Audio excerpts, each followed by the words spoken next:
নমস্কার বন্ধুরা, আজকের পর্বে আপনাদের সবার জন্য নিয়ে এসেছি সাবুদানার খিচুড়ির রেসিপি। যে কোনো ব্রত বা উপবাসের দিন অথবা সকাল বিকেলে জলখাবারে স্বাস্থ্যকর এই সাবুদানার খিচুড়ি আমরা কিভাবে বানিয়ে নেব, আজকে সমস্ত টিপস অ্যান্ড ট্রিক্স আপনাদের কাছে শেয়ার করেছি। ঝরঝরে মুক্তোর মতন সাবুদানার এই খিচুড়িটি চলুন দেখে নিই কীভাবে আমরা বানিয়ে ফেলবো। সাবুদানার খিচুড়ি বানানোর জন্য আমি এখানে নিয়েছি মোট চায়ের কাপের মাপ করে 1.5 কাপ সাবুদানা। এই খিচুড়ি বানানোর সময় সাবুদানাগুলো চেষ্টা করবেন এরকম বড় সাইজের আর একই রকম নিতে, তাহলে সাবুদানা খিচুড়িটি দেখতে ভালো হয়।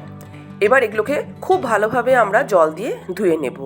সাবুদানার গায়ে যে স্টার্চের কোটিংটা থাকে সেটার জন্যই কিন্তু সাবুদানা রান্না করার সময় এতটা চ্যাটচ্যাটে বা আটকে যায় কড়াইতে। এটা আমাদের প্রবলেম হয় সাবুদানা খিচুড়ি বানানোর জন্য। তো চেষ্টা করবেন বেসিনে রানিং ওয়াটারের নিচে 3 থেকে 4 বার ভালোভাবে জল পাল্টে সাবুদানাগুলোকে ধুয়ে নেওয়ার পরে একে জলের মধ্যে ভিজিয়ে রাখতে হবে।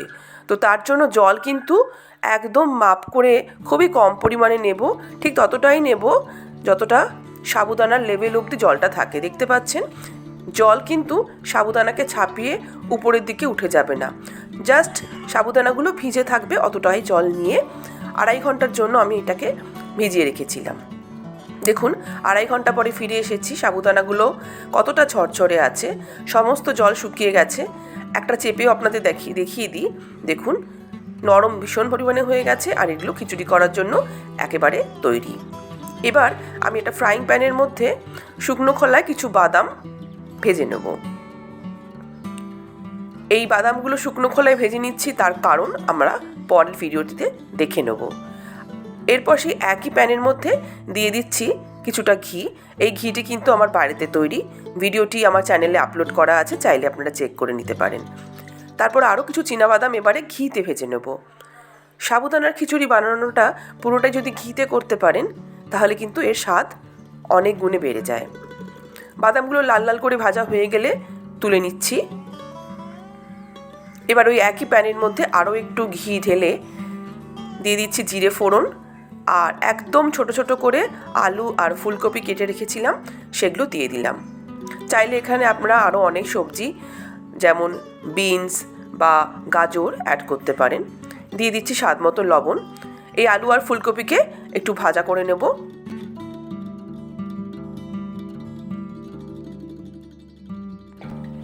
আলু আর ফুলকপি ভাজা হয়ে এলে ভেজে রাখা বাদামগুলো এর মধ্যে দিয়ে দিলাম।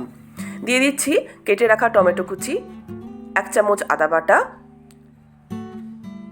1 চামচ কাঁচা লঙ্কা কুচি, 1/2 চামচ গোলমরিচের গুঁড়ো। এবার সবগুলোকে ভালোভাবে মিশিয়ে নেড়েচেড়ে নিলাম। এখন এই স্টেজে মিশিয়ে দেবো আমাদের ভিজিয়ে রাখা সাবুদানা। দেখুন যেন মনে হচ্ছে সাদা মুক্তো ঝরে পড়ছে, এতটাই ঝরঝরে এটি তৈরি হয়েছে। যদি আমার টিপস অ্যান্ড ট্রিক্স ফলো করে আপনারা সাবুদানার এই খিচুড়িটি বানান, আপনাদেরও সাবুদানা কিন্তু এতটাই সুন্দর দেখতে হবে। আর শুধু দেখতে সুন্দর হবে তা কিন্তু নয়, খেতেও হবে অসাধারণ। ভালোভাবে সবগুলোকে মিশিয়ে নেওয়ার পর দিয়ে দিচ্ছি বাদাম। এটা হচ্ছে সেই বাদাম যেটা আমরা একদম প্রথমে শুকনো খোলায় ভেজে নিয়েছিলাম। কিছুটা ক্রাশ করে এই বাদামটা আমরা দিয়ে দিলাম।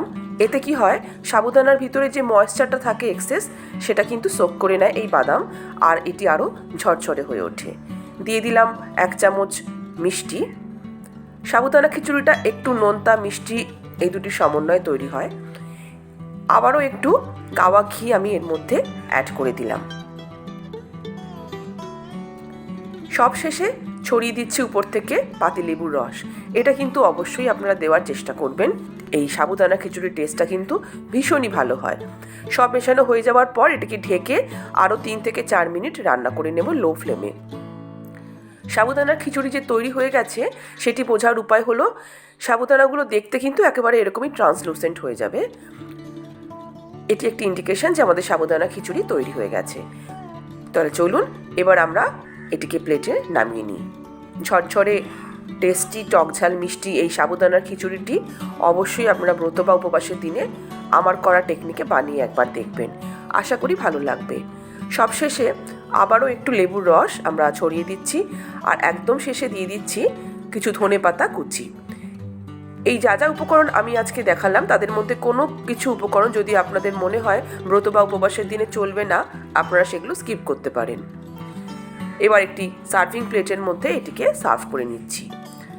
আমার আজকের এই সাবুদানা রেসিপি যদি আপনাদের ভালো লেগে থাকে তাহলে এটিকে একটি লাইক আর বন্ধুবান্ধব আত্মীয় স্বজন সবার মধ্যে শেয়ার করার অনুরোধ জানালাম।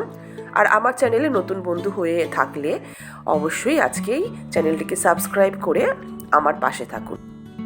সবাই ভালো থাকুন, সুস্থ থাকুন। নমস্কার।